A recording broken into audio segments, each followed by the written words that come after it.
dal leen ak jàmm ci AGT News chaîne bi leen di jox xibaar yi wér te wóor abonné leen ngir dara bañ leen a raw.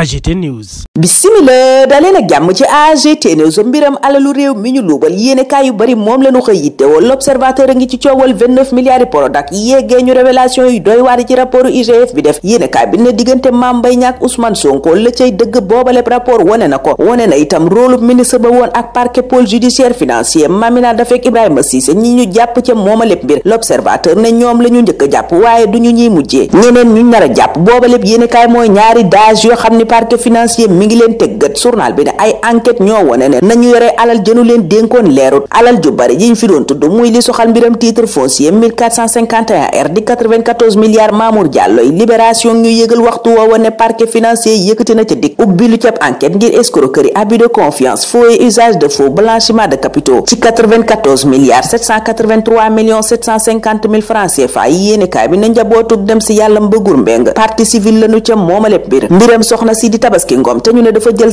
734 millions ci commission de régulation du secteur de l'énergie lebal ko Moustapha Diop ci campagne élection législative yi Direct News moom la xëy yitte woo ne loola bu dee dëgg détournement la waral yéenekaay bi laaj ana kan mooy protéger inspectrice du trésor booba di Tabaski Ngom. yéenekaay bi ne Tabaski Ngom mooma du lii dong lañu ko mën a waxal fépp fu mu jaar joxoñ nañu fa mbir yu ni mel. journal bi ne kon laaj bi mooy ana lan moo tax ba léegi parquet financier woowul ndaw soosa ndax dafa di koo xam ni kenn du ko laal maanaam ab intouchable kana nekk ci ginnaawam. journal bi ne lii lépp ay laaj la yu samp amagut tontu. APR nag ñoom indi nañu tontu ci mbiram Farba Ngom. Les Échos ne mbiram Farba Ngom mooma kay dalee na sax yee ñoom waa APR ñi ne woon ci nelaw gu rëy gannaaw ay weer ba nu ñàkkee nguur gi. journal bi ne parti Macky Sall ba ña ngay waaj rassemblement bu rëy tuumaal nañu itam Ousmane Sonko ne moom mooy ki bëgg a jàpp Farba Ngom waaye ña ngay woote résistance. maître Aïssata Tall Sall journal ba ne mooy doon avocat bu Farba Ngom ca assemblée nationale Jimo Soare moo ko nar a défendre ca commission ad hoc ba ci turu takku wàllu. Walf Quotidien ne APR kay jug na taxaw Mansour Faye ca boobaleb yéenekaay ne lii dal ci kaw Farba Ngom du dara lu dul commande politique gu demi ji maanaam genn wàll yàlla bi di pharaon wu cité kër góor gi noonu la ko tuddee ca boobaleb yéenekaay bi di source a ne procureur moom ma ngay doxal jub-jubal jubbanti bi waaye Mansour Faye tiitaange la ca jëlee. Mansour Faye ca laasit dëggal ne dafa tiit waaye li muy tiital mooy ëllëgu Sénégal gi mu jàpp ne dafa tege ci ñoo xam ne fayantoo leen yëkkati. Le Quotidien ne jàpp ne fayantoo la moo tax APR fas yéenee taxaw def résistance jàkkaarloog Ousmane Sonko mi mu tuumaal ci mbiram Farba Ngom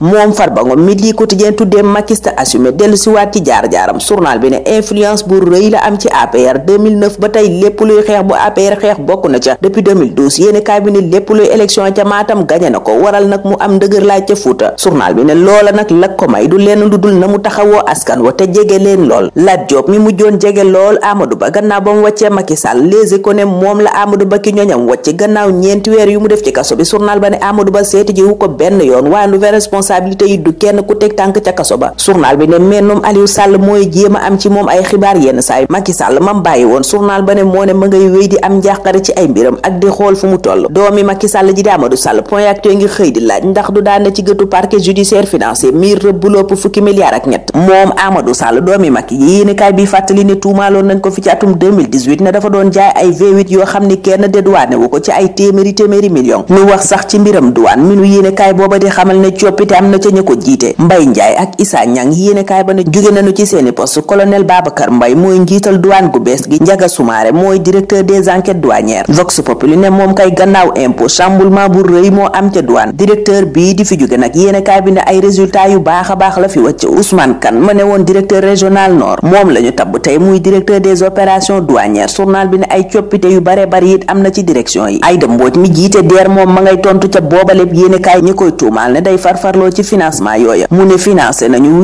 8667 projet maanaam juróom-ñetti junni juróom-benn téeméer yu teg juróom-benn fukk ak juróom-ñaar ciy projet ak koppar yu toll ci juróomi milliards yu teg juróom-benn téeméeri millions. Aïda Mbodj ne mbégte mu rëy laa ca ameek fierté ndax amul benn département bu ñu bàyyi ginnaaw. projet xëyu ndaw ñi fi Macky Sall tëggoon moom l'informateur ne tey mi ngi ci sunu ginnaaw ndax président Bassirou Diomaye Faye léegi emploi des jeunes la tuddee projet bi mu jagleel xëyu ndaw ñooña. moom président nag l'évidence ak ñu yeggee mer gi mu mer ci rëq-rëq yam ci wàccaayu Jeux olympiques de la jeunesse yi war a am am ci Ndakaaru atum 2026 ñu des ak moom njiitu réew mi quotidien di xamal ni jël na ay dogal yu am solo ci wàllu transport terrestre aérien ak maritime maanaam dem ngeeg dikk gi ci jéeri jéeg jaww jéeg géej gi. Sud Quotidien ne démb ca conseil des ministres kay président Bassirou Diomaye Faye dafa sàkku ci gouvernement am ñu baral jéego jëm ci coppite ak yeesal gi mu bëgg ci wàllu dem ngeeg dikk gi. doomi Sénégal yi di ay jeunes médecins ki pharmaciens Le Soleil ñoom la xëy di nu xamal lu tax ñu baree bari ca ñoom di taamoo dem bitim réew yéene kaay bi ne payoor yu bon bokk na ci muy salaire dérisoire waaye itam anam yu metti yi ñuy liggéey ak lenteur administrative yi. Le Dakar waa waxtu woowa naan ñu juróom-ñetti téeméeri Sénégalais daanu ñàkk seen xëy bu fi base militaire française yi jógee. journal ba ne loolaa waral liggéeykat yooye def ab assemblée générale di laaj nguur gi ana lan la waajal ci seeni mbir ana yan solution la Ousmane Sonko waajalal askan wi. tribune ne loola la góorgóorlu bi xaar gannaaw juróom-ñeenti weer yu def si nguur gi. journal ba ne kenn gisagut saafara gu Ousmane Sonko indi moom mi fi fësaloon livre solution. journal bi ne waaye nag teewut ñu bari ci askan woow it ña ngay am yaakaar ne du ñàkk léegi tey Ousmane Sonko joxey ndigal yoo xam ne dana woyofal dund gi ci ñoom dund googa. journal ba ne ma ngay gën di cher ci seen kaw. booba lépp journal it xëy ci loi d'amnistie beeg Alioune Tine mën nañ def abrogation partielle maanaam genn wàllug loi booba képp la nuy fomp. Vox Populi ne Afrikajom Center bu Alioune Tine ak Stanford Law School danoo def ab rapport ci loi d'amnistie booba wax ci ni mu ñàkk jaaree yoon ak ñàkk sàmmonteeg ak yelleefu doomu aadama waral ñu biral ay càkkutéef ci nguur gi fi ne tey ngir ñu xool naka la ñuy amnistier booba lépp loi ni ko Ousmane Sonko waxee woon yoor bi xëy sax ci Ousmane Sonko mu mag tukki gam amaloon ca Mauritanie. journal bi ne mission la boo xam ne ndam yu rëy la ca jële ndax yéene kaay bi ne gën nañoo dëgëral diggante Sénégal ak Mauritanie xaatim itam ay déggoo di ay accord yu jëm ci wàllu napp énergie infrastructure sécurité ak migration reconversion moom l'observateur ne ministre yu bari ca la ñu ne yéene kaay bi yéegee ñu noona dund yu bees yi Sophie Gladima Sy bi Abdoulaye Baldé Makhtar Ba Aliou Sow Awa Gueye Antoine Mbengue yi dund gannaaw ba ñu àndeek Macky Sall ñàkk nguur gi. Sénégal ba mu ñàkkee ndongoloog léegi Walf Quotidien ne tey la am ñaar fukki at waaye yéene kaay bi ne waykat booba génn àdduna taxu koo faatu ndax tey la gën a dund ci xol ak xelu ñi ko bëggoon. ñu ñaanal ko yërmandeeg sunu borom ñaanal leen yéen kenn dal ak jàmm dig daje ëllëg incha allah. AGT News.